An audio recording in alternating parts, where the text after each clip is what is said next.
사막에 살고 있는 펭귄. 지구에서 가장 추운 곳으로 알려진 남극, 그곳에 살고 있는 생명체 중 가장 대표적인 동물을 뽑으라고 한다면 대부분 펭귄이라고 대답할 것입니다. 펭귄은 추운 지역에 사는 만큼 추위를 이기기 위해 신체가 발달되었는데요. 그렇다면 만약 가장 추운 곳에 사는 펭귄이 가장 더운 곳인 사막에 가면 어떨까요? 우리가 알고 있는 평범한 펭귄이라면 당연히 오래 살지 못하고 죽어버리겠지만 놀랍게도 사막에서도 살 수 있는 펭귄이 있다고 합니다. 그래서 오늘은 사막에 살고 있는 펭귄에 대해 알아보도록 하겠습니다.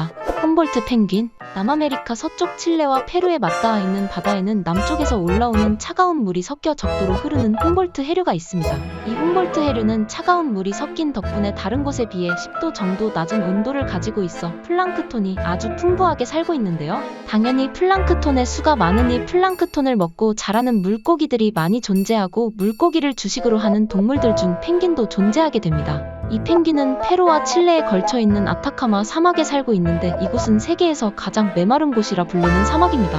물론 아타카마 사막의 기온은 평균 20도 정도로 다른 사막에 비하면 낮은 온도라고 할 수 있지만 남극에 비하면 굉장히 더운 곳이라고 말할 수 있기 때문에 얼음 위에서 사는 것으로 알고 있는 펭귄이 사막에 있다는 것이 그저 놀라울 따름이죠. 어째서 펭귄이 사막에 살고 있는지 정확하게 알 순 없지만 아마도 먹을 것이 풍부하기 때문이라고 추측하고 있습니다. 이곳에 사는 펭귄은 훔볼트 해류 근처에 있다고 해서 훔볼트 펭귄이라고 불리며 주식으로는 해류에 있는 멸치와 오징어를 주로 먹습니다. 훔볼트 펭귄의 특징으로는 평균 65cm 정도인 중간 크기로 머리는 검고 흰 경계선이 눈 뒤부터 목까지 이어져 있으며 배는 흰색으로 가슴을 가로지르는 검은 선이 있는데 이 선은 옆구리와 허벅지까지 이어집니다. 또 다른 펭귄과 비슷한 생김새를 하고 있지만 부리 부분이 분홍색을 띠고 있는데 이것을 통해 몸에서 나오는 열을 방출합니다. 훔볼트 펭귄은 보통 바위 틈이나 동굴에 2개의 알을 낳으며 주로 4월이나 5월에 알을 낳는데 이때 번식에 실패하면 9월이나 10월에 다시 도전합니다.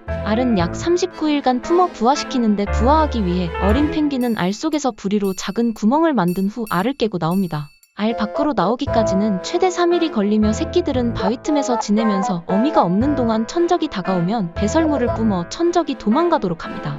최근 바다의 온도가 평균보다 높아져 엘니뇨 현상이 심해지면서 훔볼트 해류에 있는 물고기의 수가 줄어들고 있는데 먹을 것이 사라지니 훔볼트 해류 근처에 사는 훔볼트 펭귄도 역시 개체 수가 많이 줄어들고 있는 상황이라고 합니다. 이렇게 평소 궁금했던 조류에 대한 영상을 더 보고 싶으시면 구독과 좋아요 한 번씩만 부탁드려요.